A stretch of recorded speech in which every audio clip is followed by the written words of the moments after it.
துலாம் ராசியை பொறுத்தவரை 12ஆம் வீடு 1ஆம் வீடாகிய ஜென்ம ராசி 2ஆம் வீடு. இந்த வீடுகளில் கோச்சார சந்திரன் சஞ்சரிக்க போகிறார். ஏப்ரல் மாதம் 30ஆம் தேதி இந்த வாரம் தொடங்கிய பலன்களுக்கு அடுத்த நாள் புதனுடைய மாற்றம் 6ல் இருந்து 7ஆம் வீட்டிற்கு மாறுகிறது. இது உங்களுக்கு ஓரளவிற்கு நன்மையை கொடுக்கும். பணியில் இருந்த அழுத்தங்கள் குழப்பங்கள் எல்லாமே கொஞ்சம் உங்களுக்கு தீரக்கூடிய நிலையை கொடுக்கும். ஆனால் வாழ்க்கை துணையுடைய ஆரோக்கியத்திற்கு சின்ன சின்ன பிரச்சனைகளை கொடுக்கலாம். அவர்களுக்கு மைக்ரேன் தொடர்பான தலைவலி இல்லைன்னா ஏதாவது நரம்பு தொடர்பான ஆரோக்கிய பிரச்சனை ஏற்படலாம். ஓரளவிற்கு அவங்களை சரியாக பார்த்து கொள்வது உங்களுக்கும் ஆரோக்கியத்தை சரியாக கவனிப்பு தேவையான ஒரு வாரம். ஆனால் தொழில் வளர்ச்சி இதெல்லாமே பணி தொழில் ஏற்றங்கள் எல்லாம் சில அலைச்சல்களோடு கூடிய மேன்மையை கொடுக்கக்கூடிய நல்ல நிலை.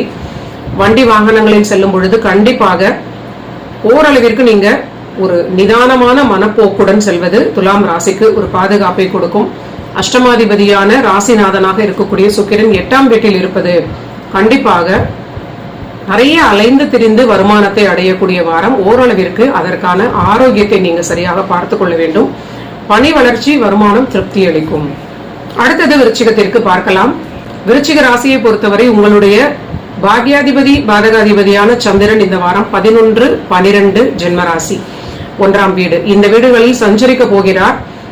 கண்டிப்பாக சந்திரனை பொறுத்தவரை எப்பொழுதுமே ஒரு சந்தேகமான ஒரு நிலையில் அவரை நம்ம அசஸ் பண்ணிக்கொண்டே இருக்க வேண்டும். எந்த விஷயத்திலும் அதிர்ஷ்டத்தை நம்பாமல் ஷார்ட்கட்ஸ் விஷயங்கள் எதிலும் ஈடுபடாமல் இருப்பது பெரிய பாதுகாப்பு. முக்கியமாக விரயங்களில் அதிக அக்கறை. வாழ்க்கை துணையுடைய ஆரோக்கியத்திற்கான சில மருத்துவ விரயங்கள் விருச்சிகத்திற்கு ஏற்படலாம். ஆனால் தொழில் தொடர்பான விஷயங்களும் ஒரு பெரிய நன்மையை விருச்சிக ராசிக்கு கொடுக்கக்கூடிய நல்ல நிலை.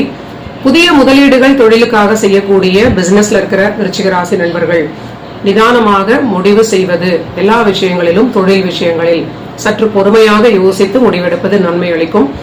பணியிலும் நல்ல வளர்ச்சி இருக்கும் அப்படின்னு சொன்னாலும் திடீர் மாற்றங்களும் சில அழுத்தங்களை தவிர்க்க முடியாத நிலையாகவும் இருக்கலாம். ஓரளவிற்கு நீங்க அனுசரித்து அட்ஜஸ்ட் பண்ணி கொள்வது தேவையில்லாத குழப்பங்களை பணியில் பேப்பர் போடக்கூடிய நிலை வரைக்கும் நீங்க அதை எடுத்துக்கொண்டு வராமல் இருப்பதற்கு இனிஷியலாக அட்ஜஸ்ட் பண்ணிக்கொள்வது நல்ல நிலை.